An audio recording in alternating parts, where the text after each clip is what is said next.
Hello, we are having here with us Martyn Griffiths from the Cruise Lines International Association. Good morning, it's a pleasure to be here. Good to have you here at the GSTC conference in Antalya. So, cruise lines, that's like an elephant in the room of sustainability.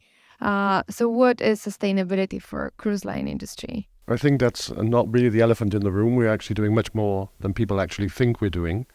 From a ship perspective, from the cruise ship itself, which is our biggest asset, we are doing a huge amount of work.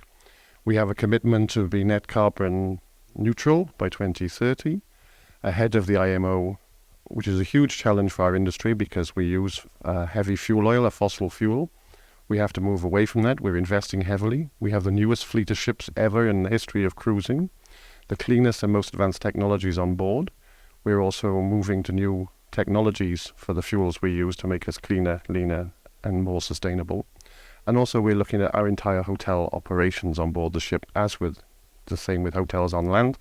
And GSTC is helping us to make that as sustainable as possible. Okay. And you also mentioned before we started the interview about the second important part of sustainability within the cruise line industry, which is working with the destinations, what it means. Yeah, the destinations are becoming more and more important because people have much higher expectations when they go to visit the destinations on a cruise, and they want us to follow through, not just on the ship, but when they're on the land and when they interact with the local residents and the destinations themselves.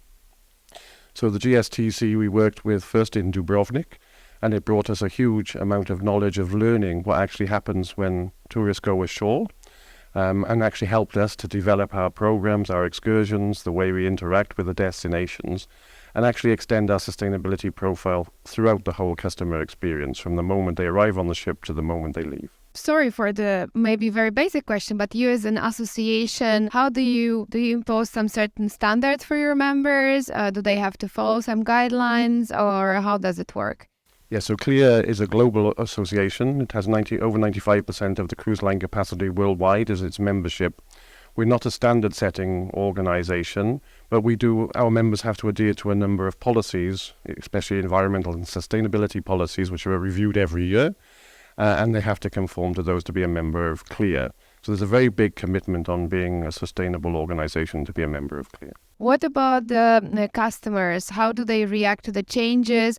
Do you see that customers really care about sustainability when going on a cruise holiday, or not so much? And if they do, what elements of sustainability they care about the most? Well, it's quite interesting because the cruise industry is a global industry, so our customers come from all over the world. Over half of our customers come from North America, and then the second half mostly from Europe.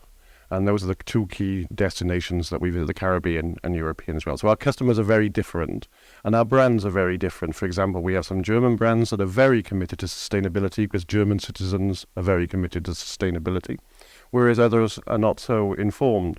But it's our duty to educate them while they're on board the ship in how we operate on board the ship, so that when they experience the land-based opportunities, they can see that we're also helping the destinations we visit be more sustainable. Would you say that they care more about the environmental elements, or also community and local economy? It's quite interesting. We always say a destination that's not good to living is not good to visit. So from the cruise perspective, it's important that the destinations are happy when we visit them. It's also important for our customers when they go to a destination that they get the opportunity to engage with the destination and feel that they're welcome in the destination, and that they bring in prosperity and economic benefit as well as sustainable actions to the destination. So it's a mix, but I think it's really important that we have the human interface as well. How do you avoid greenwashing, or how do your members avoid greenwashing? I think that's really important, and I think, we have the climate emergency today. We have to be serious in what we do. We can't just make claims. We have to actually deliver on our actions, and I think our members are doing that. They're investing extremely heavily in new capacity and new technology on board the ships. Over 500 million per ship is a lot of money to invest to be greenwashing, so we have to be serious in what we do. And our customers expect it to be real as well, because what they live in their daily lives is now what they expect to live when they're on board a ship or when they're visiting a destination as part of a cruise. So we don't have the luxury, as I say, to be a greenwashing organization. We have to deliver on our word. Okay. So how do you see cruise industry in 5-10 years from now when it comes to sustainability? I think we're moving very fast. I think that's the very interesting thing, is that Especially if you look at how the European Union is driving policy change much faster than the IMO, where traditionally the shipping industry has been regulated. We're seeing that we are moving much quicker to a climate neutrality.